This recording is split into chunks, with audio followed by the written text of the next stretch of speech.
Well, hallelujah. Sun's out, and now we're going to go out and have a little spin on some bikes that we're not going to buy.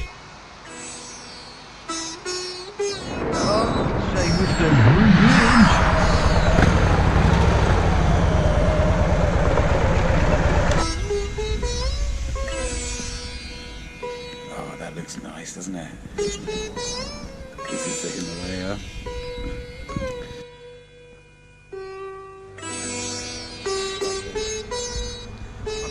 So, control-wise, yes, there's nothing different than your average Japanese moped. bike. Okay? Yeah.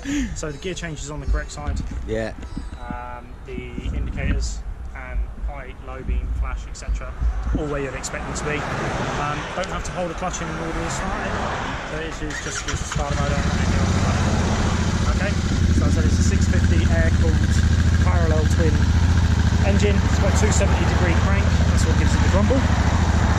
It does have a nice little note on it. Yes, you'll find that when riding it, it's the standard cabs, it sounds alright.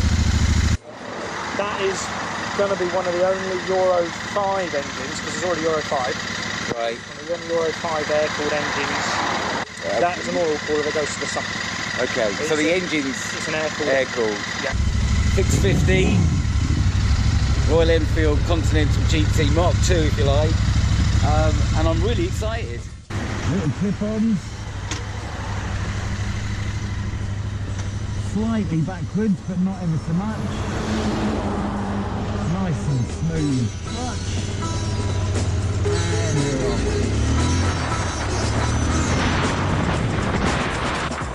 Brakes nice and sharp. It's a very smooth engine, super light, picking through the gearbox. Well, this is 650, so it's a little less than half the size of my Harley, but also probably quite a lot less than half the weight. It's really fun. Right, so the Continental GT Royal Enfield. Obviously, once upon a time, a British brand. It used to make guns, hence the bullet, built like a gun. Royal Enfield still now made in India. They do an Indian version.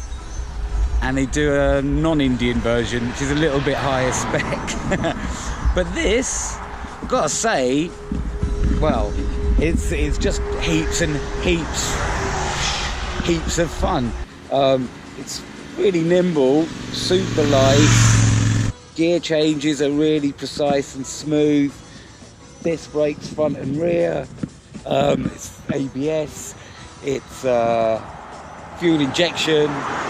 Like your man said, it's an air-cooled engine with a oil cooler on the front, and it's just great blipping about. I mean, it's a lot more fun than I was expecting, and it is a world apart from the 500 bullet Indian version that I drove around South India on a few years ago, which was brilliant fun, a bit hairy, but my gosh, this is a giggle. Well, the lock is a little bit tight for manoeuvring. Other than that, at the moment, I'm having a hard time finding any faults in this bike. So what you've got here is a 650 twin, Indian built, but very solid feeling and very responsive and very fucking cheap. That's $5.5 grand for the base model. This one is 5.7. Another 500 quid to get the chrome and black, which looks stunning. And, you know, heaps of character, loads of history and heritage, and a massive smile maker. It's actually a very, very comfortable riding position.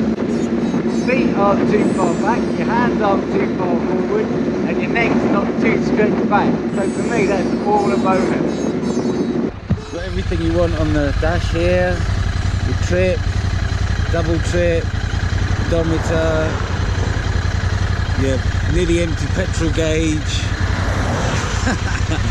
and your neutral indicator. What else do you really want?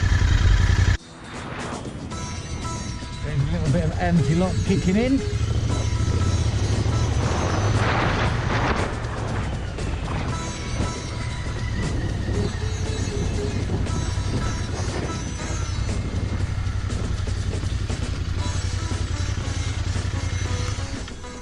well, I am very impressed. Apart from putting the stand lever underneath the foot peg, which is more than anything just me not being used to that kind of position.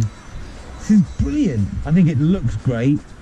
Like the man said, you can change your cans out if you want to. So what are you going to do with your $5.5 grand? Little Enfield Continental, bit of British heritage, kind of, but definitely heaps of character and fun, so much fun on that bike. Really nimble. The gearbox is incredibly smooth. I must say I'm really impressed with that. Brakes are on the button. ABS just kicked in there when I did a bit of hard braking for the pub. But I think this little baby is brilliant fun. 650, all the power you need really. I don't know how it would fare 2 up. All mod cons on it, got decent shocks, ABS brakes. Colourway could be a bit more interesting, but it's fun, man.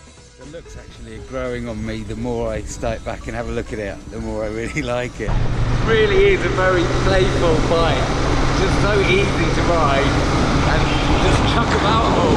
Very responsive and loads of fun! That gave me a bit of a surprise, and I popped the clutch a little bit hard in first.